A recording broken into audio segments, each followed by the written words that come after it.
안녕하세요. 2월 9일 금요일 큐티 가이드 시작하겠습니다. 오늘 말씀은 사도들이 기적적으로 감옥에서 나와서 대제사장들과 종교 지도자들에게 신문을 받는 그런 장면이에요. 1번입니다.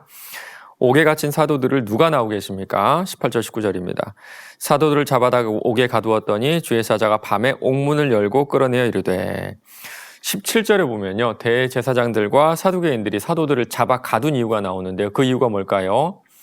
시기입니다. 시기 때문에 이 사도들을 잡아 가뒀는데 이 시기란 말은 열정이란 말로도 번역이 될 수가 있거든요. 이 종교 지도자들도 열정이 있었는데 그 열정이 사도들을 잡아 가두는 방향으로 이렇게 표출이 되었던 겁니다. 왜 이렇게 시기가 그런 열정이 가득했을까요? 그들은요, 자신들을 향한 존경과 경외심을 원했습니다. 그러나 사도들은 그 존경과 경외심을 하나님께 돌리기 원했죠. 이게 싫었던 겁니다. 그들은 사도들을 옥에 가둠으로 사도들의 입을 막고 싶었어요. 그런데 하나님 어떻게 하시죠? 주의 사자가 옥문을 열고 끌어냈다고 하죠. 우리가 여기서 한 가지 주목해 볼 것이 있는데요. 사도들을 옥에 가둔 사두개인들은 천사의 존재를 믿지 않았던 사람들이었거든요. 그런데 정작 사도들을 구한 것은 바로 천사들이었던 겁니다. 2번입니다. 대제사장의 부하들이 옥에 갔을 때 상황은 어떠했습니까? 22절, 23절입니다. 부하들이 가서 옥에서 사도들을 보지 못하고 돌아와 이르되 우리가 보니 옥은 든든하게 잠기고 지키는 사람들이 문에 서 있으되 문을 열고 본즉 그 안에는 한 사람도 없더이다 하니, 사도들은 이미 그 옥에서 나가 성전에서 성경 말씀을 가르치고 있었죠. 그런데 종교 지도자들은 아직도 이 사실을 알지 못했던 것입니다. 그래서 부하들을 보내서 데려오라 명령을 하게 되는데요. 아마도 재판을 하기 위함이었을 것 같아요. 대제사장을 비롯한 이 사내들인 공회가 모두 이 일을 꾸미고 있었는데요. 어떤 일이 있었을까요? 부하들이 가보니까요, 옥문은 든든히 잠겨 있었고요. 지키는 사람들도 바로 옆에 있었는데 옥 안에 있었던 사도들만 사라졌던 겁니다. 얼마나 황당했을까요? 부하들은 있는 그대로 가서 보고를 하게 됩니다. 3번입니다. 베드로와 사도들은 대제사장의 말에 어떻게 대답합니까? 29절입니다. 베드로와 사도들이 대답하여 이르되 사람보다 하나님께 순종하는 것이 마땅하니라. 다른 사람들에 의해서 사도들의 행방이 이렇게 밝혀지게 되죠. 감옥에 가뒀던 그들이 지금 성전에서 말씀을 가르치고 있다라는 소식이었는데요.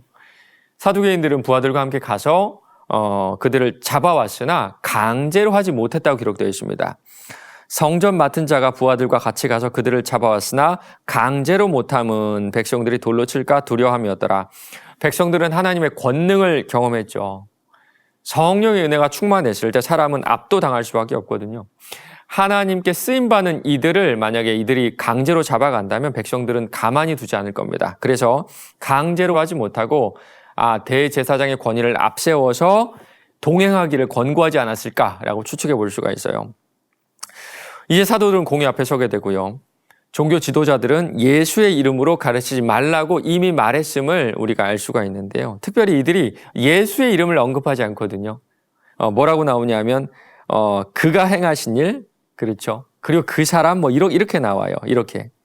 예수라는 이름을 입에 올리기를 원치 않는 모습 볼 수가 있는데요. 아마도 이들은 사도들이 예수가 하신 일, 그리고 본인들이 예수에게 한 그 일을 이렇게 입 밖으로 내는 것을 좀 두려워했던 것 같습니다. 그러나 베드로는 그들에게 당신들의 말을 듣는 것보다 하나님의 명령에 순종하는 것이 훨씬 더 합당하다 그럽니다.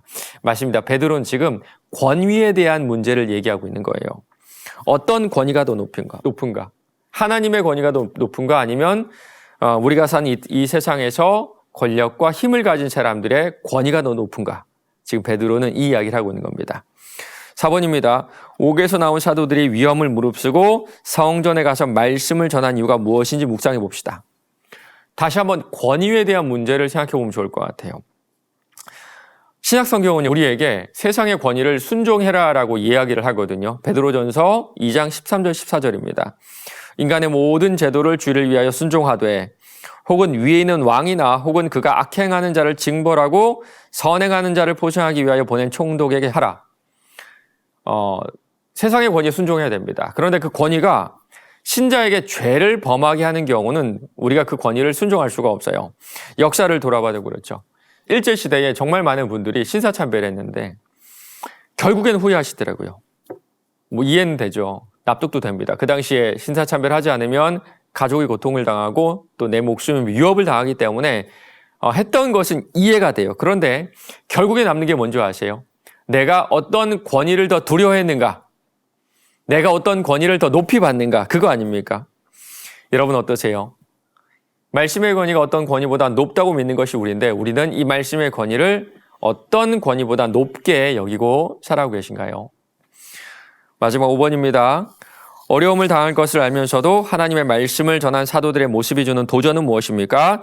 하나님께 순종하기 위해 내게 필요한 것이 무엇인지 생각해 봅시다. 아마 우리 가운데 말씀의 권위가 없다. 말씀의 권위가 세상보다 떨어진다라고 믿는 분은 한 분도 안 계실 겁니다. 그런데 인생의 어떤 순간에는 외면해버리는 경우가 종종 있는 것 같아요. 언제 그럴까요? 특별히 내 이익이 달린 경우가 그런 것 같습니다. 때로는 좀 자존심 내려놔야 되고 때로는 내가 얻을 것도 얻지 못하고 이럴 때가 있어요. 그러나 오늘 사도들을 보면 이런 생각하지 않고 복잡하게 생각하지 않고 모든 것을 다 내려놓았기 때문에 하나님의 권위에 기꺼이 순종할 수 있었던 것 같습니다. 한 번에 다 포기하기는 어렵죠. 한 번에 큰 것도 포기하기 어려운데 하나님은 그렇게 하지 않으시는 것 같아요. 좀 천천히 시간을 주시고 우리에게 시간도 주고 기회도 주시고 그러시는 것 같거든요.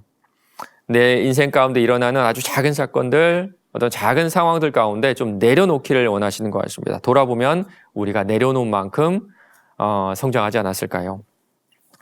오늘 하루도 주신 말씀을 묵상하며 그 권위에 순종하는 저와 여러분 되시길 바랍니다.